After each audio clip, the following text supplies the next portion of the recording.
একজন দাঁড়ান, যে কয়জন মানুষ এখানে আছেন একটা লোক দাঁড়ান, বলুন যে আমি আমার জন্মের পর থেকে নিয়ে আমি আমার বাবার ঘরে দাদার ঘরে যতদিন ছিলাম তখন থেকে নিয়ে অদ্যাবধি পর্যন্ত আমার সংসারে এমন অভাব ছিল যে আমি না খেয়ে আমার পেটের সাথে একটা ইট বাঁধছি। একটা মানুষ দাঁড়ান, আছেন? নেই। সাইয়্যিদুল মুরসালিন নবী রাহমাতুল লিল আলামিন না খেয়ে ক্ষুধার তাড়নায় পেটের ভিতরে পাথর বাঁধছেন, পাথর। এর পরেও উম্মতকে সবক দিয়ে গেলেন আল্লাহর কাছে দুনিয়া চান নাই, বাড়ি বানানোর জন্য, ব্যবসা করার জন্য, দোকানদারির জন্য, সুদে পয়সা আনা, কিস্তিতে টাকা আনা, লোন আনা, এরপরে ব্যাংকের ইন্টারেস্ট খাওয়া।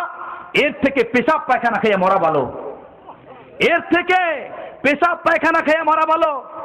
এই যে এলাকায় বিভিন্ন এনজিও সংস্থা আছে যার মাধ্যমে মানুষ সুদের টাকা উঠাইয়া সুদের ভিতরে লিপ্ত হইয়া তার সবকিছু হারাইছে, মানুষ সবকিছু, দুনিয়াও হারাইছে, আখিরাতও হারাইছে।